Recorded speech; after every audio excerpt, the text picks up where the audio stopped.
Thank you. Thank you so very much for having me here. Great to see all of you and good to see that you're able to gather in person. What a wonderful gift. So thank you so much for coming out and spending this time this evening, hearing a little bit about the work I do and in my community and just spending some time in fellowship. I'm going to go ahead and get my screen shared and hopefully it works out just fine.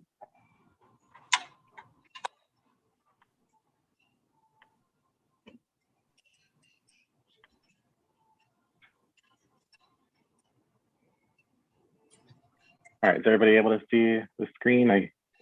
Awesome, I saw a thumbs up.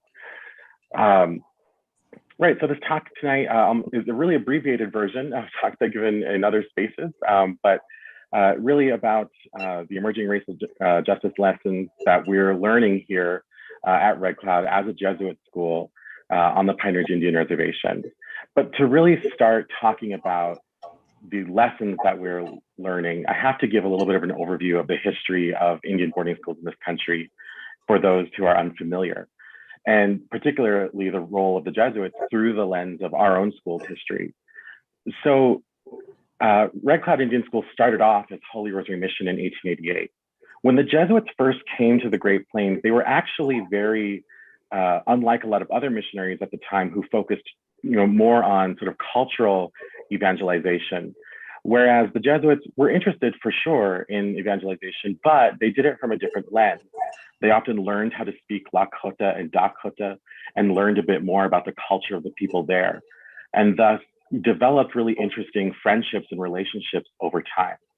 And so that's actually a lot to do with the origin of why our school exists today. In the mid to late 1800s, after the Civil War, President Ulysses S. Grant, through his peace policy, assigned reservations across the country, different Christian denominations to receive federal funds and set up schools and churches. And our reservation was assigned to be Episcopalian. But the Catholics had already been in the area. The Jesuits had already made these relationships. And so Chief Red Cloud traveled to Washington, D.C. specifically to invite and ask permission for the Jesuits to come and set up our school. And that's the origin of why the Jesuits came and set up the school that we now still have today. But regardless of that initial relationship, it really was the case that our school, like many boarding schools that served Native peoples across the nation and in Canada, they were designed inherently to change the culture of Native people. They were designed to ban the language and eradicate the spirituality and culture as much as possible, and turn children into something else. And it was due to the explicit use of pulling them from families that this worked really, really well. These schools were designed to, again, bring children from their homes, from their families and from their communities, and usually take them far away. The most famous of these schools was, of course, Carlisle Indian Industrial School. It's the first school of its kind in Carlisle, Pennsylvania, where its founder, Captain Richard Henry Pratt, coined the phrase, "Kill the Indian, save the man." Even after these schools were initially mandated by parents by the government for Native parents to send their children to these schools at the threat of imprisonment or at the threat of reduction and withholding of rations. Even after that mandate officially ended in the early 1900s, it was still the case that parents had really no other option. Reservations at this time were, and still are to this day, by design, heavily impoverished. And so families didn't have a whole lot of options but to send their children to these schools for the purpose of even just making sure that they had a meal and a bed every night. And it really is this extraction from family that is the enduring legacy of these schools. One of our own alumni talks about this in a quote here, where they say it was detrimental, the bonding to your parents. That's what the most important thing they took away from us. You lose that part of your culture. If you don't make that transition knowing who you are, I think you go around the rest of your life not knowing who you are. These schools in general weren't designed initially to be places of sort of more academic learning that we understand today. They were really designed to prepare young Native children for domestic and manual labor. Boys were taught, metallurgy and blacksmithing. Girls were taught sewing and domestic labor. And that's essentially the aspirations that these schools had for these children, was that they would be domestic workers and learn English and dress and behave like white people. And of course, in the case of these schools, become Catholic. They were mostly fashioned around military style living, and students were arranged into military regiments so that older kids would essentially ensure the cooperation of younger students and pass on the legacy of what these schools were. Corporal punishment and abuse were common in these facilities, and that abuse ranged from physical, emotional, mental, to sexual as well. The practices around the cultural genocide were particularly damaging. The language oppression was, of course, very detrimental to children whose first language was Lakota in our case, and many other Native languages for children from different reservations across the country. One of our alumni tells a story about when he was a child in our institution, that he accidentally spoke Lakota, and that for the punishment, the teacher had him place a rubber band in his teeth and pull the other end out as far as he possibly could, and then have it snap back into his own face. And while he described that as being physically painful, he said the deeper pain was in the laughter from his fellow students, and that was the origin of much of the shame he had around his own language and culture. The other major practice was, of course, haircutting. Haircutting and long hair was very commonly sacred for Native peoples, and the cutting of hair was done often in mourning for loss. And in a Catholic context, this was particularly interesting and ironic. And in fact, one of our alumni pointed this out. He said that he found it very ironic that they told me one thing and then they showed us Christ on the cross who had long hair. And I just didn't understand. But back in those days, you don't ask questions. So the school, Holy Rosary Mission, now known as Red Cloud today, has a legacy of this kind of pain that is, for many Native peoples, more than just history from a textbook, which you won't find actually in many American history textbooks, but it's family history, because many Native peoples, almost all in fact, are touched by this history of boarding school legacy. Grandparents, great-grandparents were the direct survivors of these institutions. And it's that generational impact of historical trauma that really is the lasting legacy as well. Historical trauma is defined as the cumulative emotional and psychological wounding across generations. The separation from family, the hair loss, the loss of language and culture, these things permeate still today. And the abuses learned and experienced in those schools are often then passed on as well. And so our process here at Red Cloud today is to engage in a truth and feeling process. This process also comes to us from Indigenous scholarship. It starts with confrontation. We confront the difficult history. We engage in the truth of that history unflinchingly and with honesty. Then we take the time to understand that history. We understand its impact across generations and its impact on our communities today, both on the Native people and on those who inherit the legacy of perpetrators. Only after we do those two things can we even begin to fathom healing, which can come in many different ways and is always a personal journey. And then finally, we have to transform, because you cannot go through a process like this and then hope to return to the status quo. Fundamental things about who we are will have to change. And we have to figure that out once we get there, because this whole process is a journey. But it begs for us the question, where we go from here. We are starting in the confrontation phase, which is a huge endeavor. It starts with survivors and descendants' testimony. Survivors being the ones who directly experienced the boarding school and its impact. Their stories have to be told and heard. Another aspect of that is our archival records. We have records of our school dating back to its opening, and those records tell stories. Sometimes stories we don't want to hear, but stories that need to be told. We have to research them. We have to make those records accessible. And interestingly enough, our records are housed at Marquette University, where the Bureau of Catholic Indian Missions housed a lot of their records, and where they still are today. The other thing that we have to question, of course, is our current and contemporary identity as a Catholic school on an Indian reservation, wherein there are still a lot of people who are not Catholic, although there are others who are. And it begs us the question, is Catholicism inherently colonial? And if so, or if not, how do we deal with the ramifications of either answer? This has, of course, resonated a lot with Native peoples in places of anger, where there have been feelings such as ban and remove all churches from reservations, or stop baptizing your Indigenous babies, they don't need it, teach them their culture instead of this religion. The Catholic Church and the Indigenous communities have a very tenuous, intense relationship through the legacy of colonialism, which the Catholic Church has a great hand in. And this creates very interesting problems for us.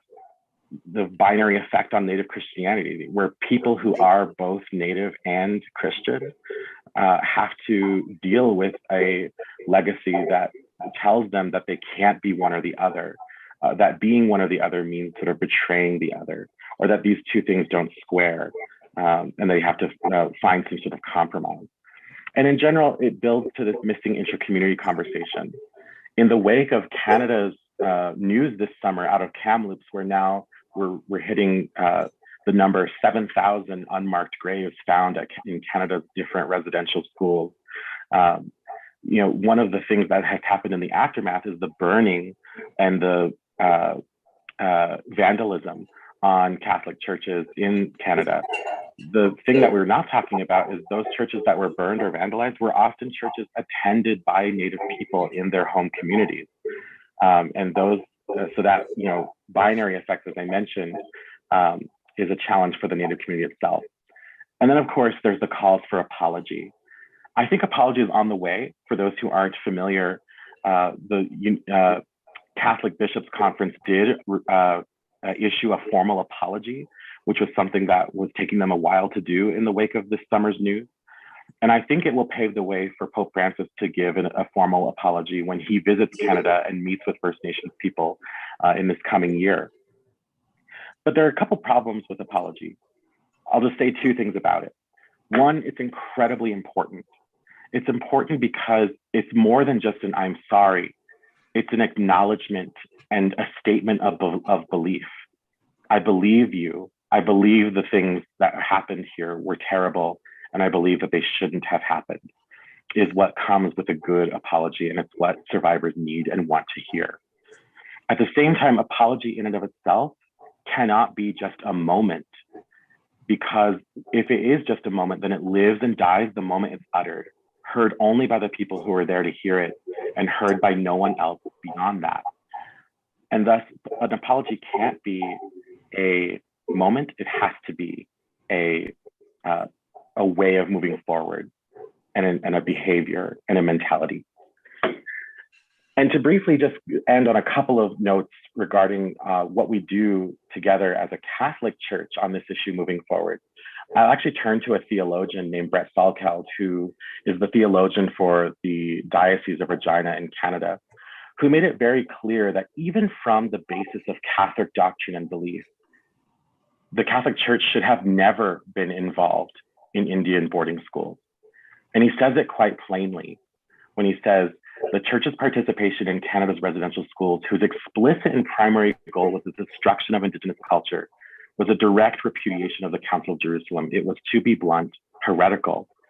And for those who aren't familiar, the Council of Jerusalem is where the Apostle Paul argued that Gentiles, in that case, at that time, the Greeks, not too long after Jesus' time, that they should not have to be made to be culturally Jewish in order to follow Christ's message, that they should be able to remain in the culture of their own upbringing. That was when the church decided it was going to be a universal church. And yet here, the church failed to follow its own precepts of the universal church. Beyond that, of course, a church that professes that the parents of that families are the first teachers was involved in a system that took children away from their families, and purposely so. Why? And we are quick to defend the history on this. We want to defend that the people who were doing this were good.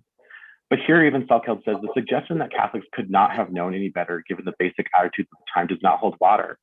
While it is always a delicate business to pass moral judgment on those of another historical era, and it is true we can never know the level of culpability in an individual's heart, we can say that as a church, we should have known better. And in any case, what good is a church whose moral compass is indistinguishable from that of the ambient culture? So this leaves us with really important questions on where do we go from here? And I think there is hope here. I think that, even though this could come off as incredibly disappointing, there's something hopeful in this assertion that the church should have known better. And the reason why I find it hopeful is because it tells us that we can and still could do better today.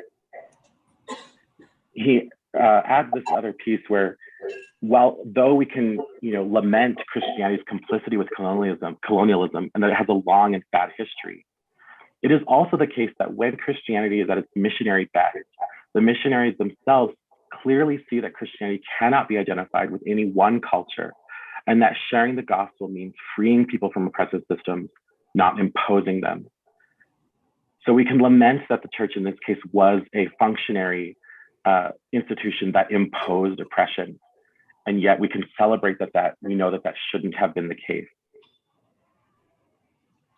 So the church has to go through its own process of confronting, understanding, healing, and transforming from its own history, especially in the Americas, as an instigator of oppressive systems. So in this case, healing is for everyone.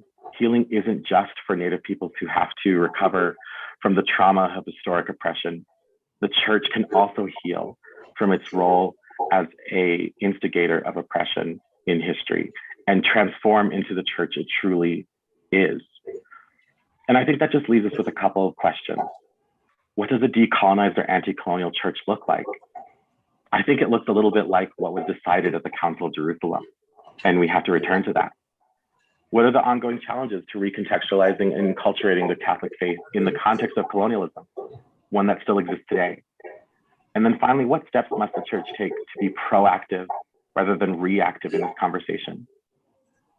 Just yesterday, the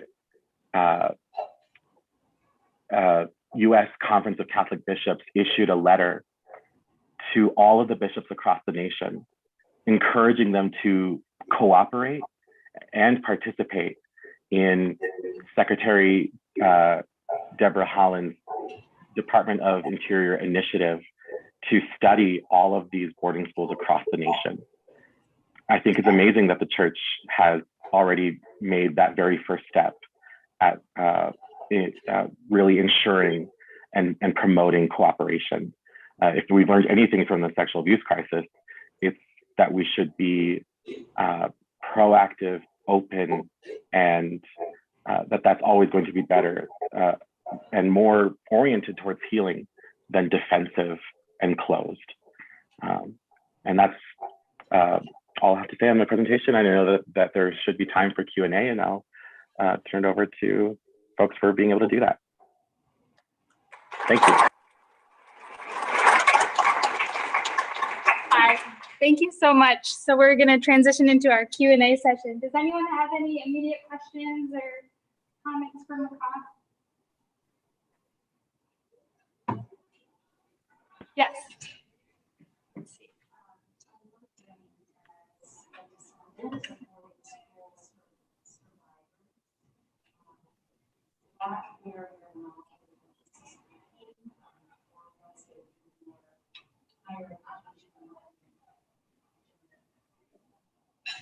Could you hear that, Maka? Or Not at all.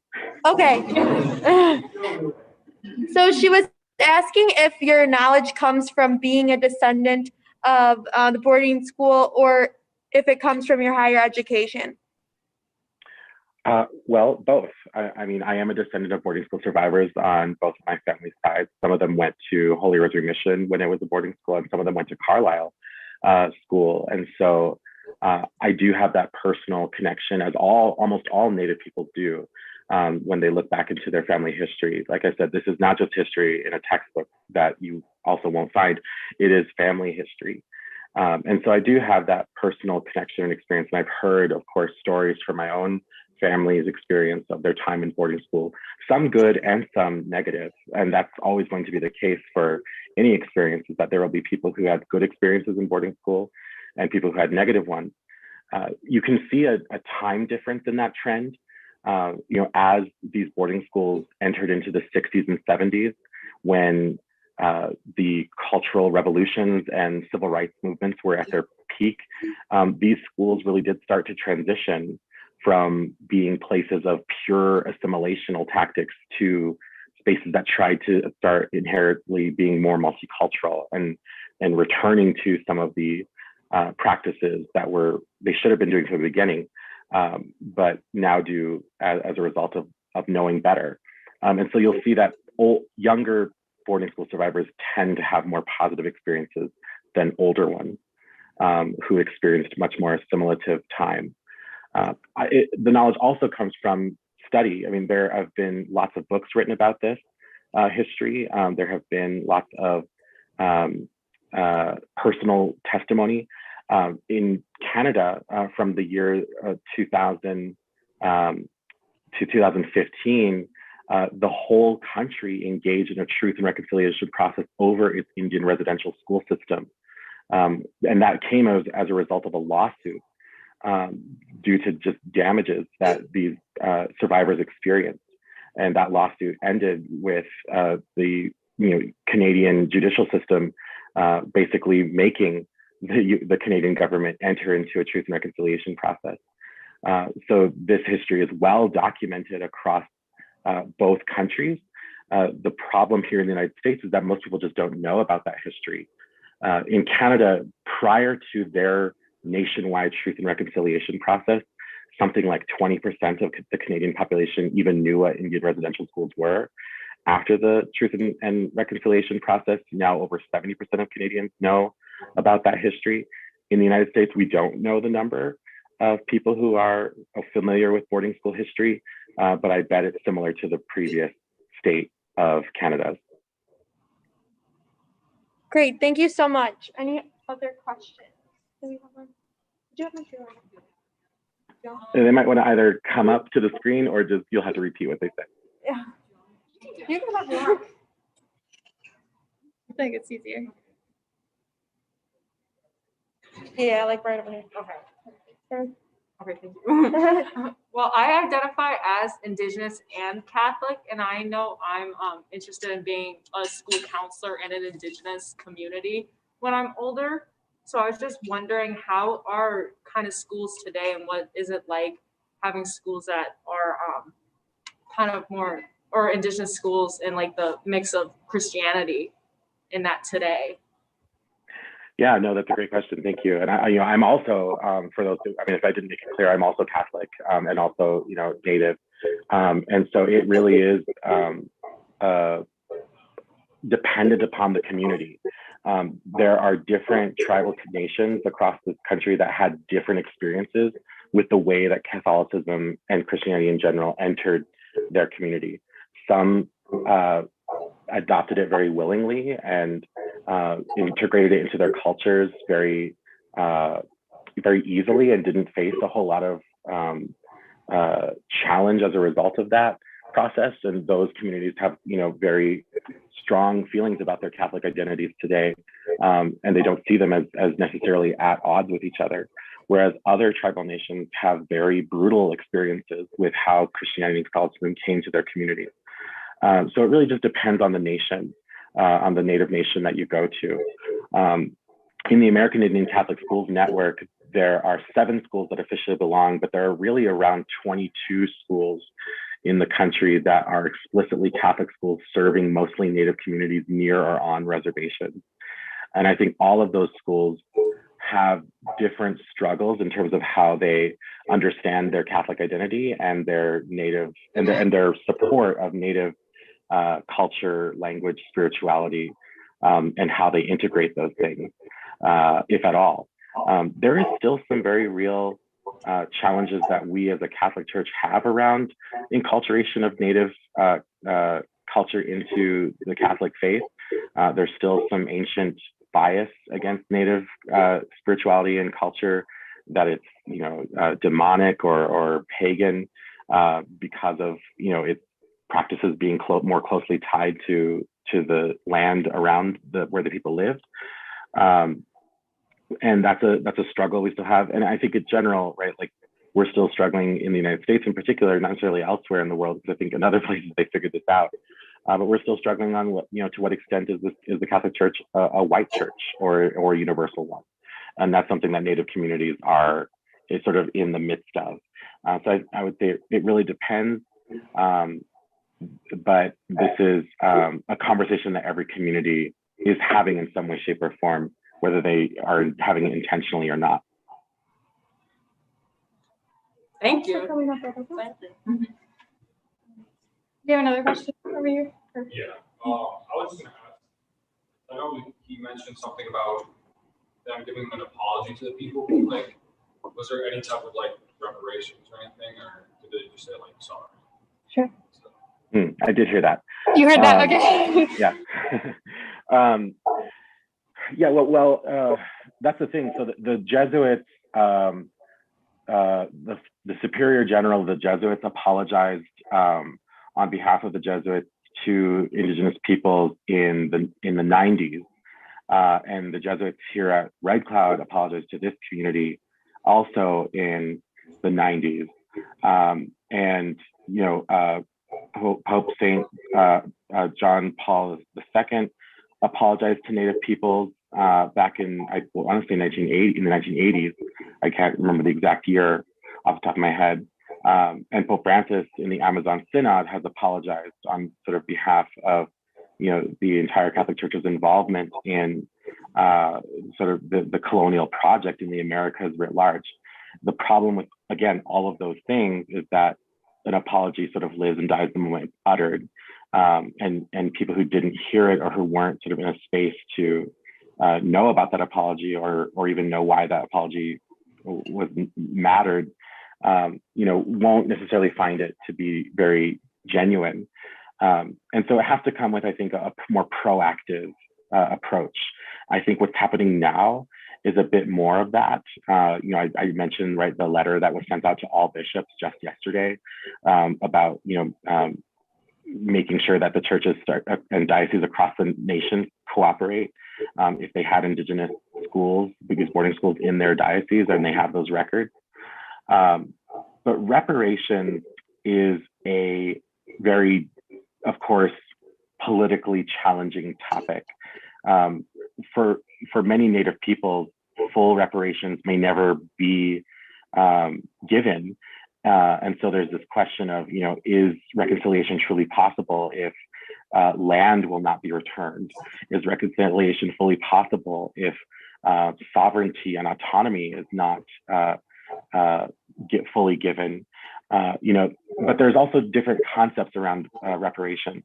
I know one organization is doing the work of trying to figure out how much money did the United States government officially spend on the project of Indian boarding schools across their whole existence, and calculating that total dollar and inflating it to today's dollars and saying, today, this is the amount of money that you need to invest in revitalizing Native languages and in revitalizing Native communities, considering that's how much money you spent on destroying them. So that's another form of potential reparation. So they can come in all different forms. It really does depend. Ultimately, reparation is a form of healing, and healing really is an individual journey. Some people, an apology might be enough.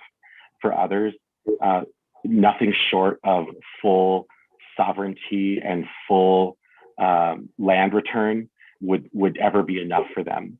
And so it really is always an individual journey, and you just have to do the best that you can.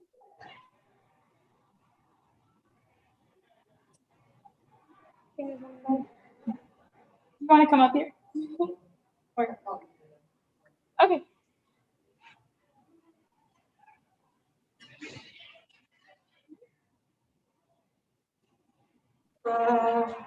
Hi. So I was wondering so currently the Marquette flag has like a Native American on the flag, and then there's like a white man pointing in the direction, and they're on a boat in the water. And I was kind of wondering, like, I'm not sure if you've seen the flag before. You could probably just Google search it. Like, it takes 10 seconds to find. But I was wondering what your thoughts on that, and whether or not, I guess, I don't know, how can we maybe get that off? Just because I know I have friends on campus, and that's been an ongoing discussion, because I'm in the multicultural, like, student council. So, like, that's been a very much so ongoing discussion. So, like, what are your thoughts on that? Yeah, I don't honestly know the full history of that particular flag, and you're right, I Googled it, there it is. And I don't know what the story is behind it, and that's usually what people who come to the defense of these particular symbols try to sort of point to, is like, oh, but the story behind this picture is a very positive story, or or the story behind, and I don't know the case. I don't know the story, so I'm very much shooting in the dark here. But I think it's important to figure out not just what the story is, but even if it points to some sort of positive or hopeful message, the important thing is that what it does is perpetuate a particular sort of colonial image of Native people and of settlers, and the relationship that they had. It paints to one particular picture of that relationship, and I think it's just important to have conversations about does that truly represent the values of the university and of the student body today. I imagine that the answer might be no, but that there needs to, at the very least, be dialogue. I would say follow the same process that we're following. The first stage is confrontation. And so you have to confront the history. What is this symbol? Where did it come from? Is there any reason for why we still defend it? What do we as a community feel like it would be important to change this? And just really confront those questions. That also takes you into the process of understanding. And then to heal, that's the decision of, do we change it or not? And then hopefully there's transformation afterwards. Whether that is transformation comes from, as a community, we've really done this hard work and we decide to keep it. And here's why, because this is the story we tell about it. And this is what it means to us. Then that's one thing. But if it's changed, then, what is the new hope, and how do we still potentially, because this is one of the common defenses of these old symbols is, but it honors Native Americans, right? It honors them and it brings them into the conversation. Well, is there a better way to do it? That is another part of the question. Sorry, I couldn't have a deeper answer, but. Yeah, that was good. Thank you. One more question. We have time for one more question if anyone has one. If not, okay, well, we would just like to thank you so much, Maka, for coming and being with us, especially on behalf of another Jesuit school. We really value the work that you're doing, especially at Red Cloud. So thank you for being here with us tonight. And if everyone can join me in thanking Maka. Thank you.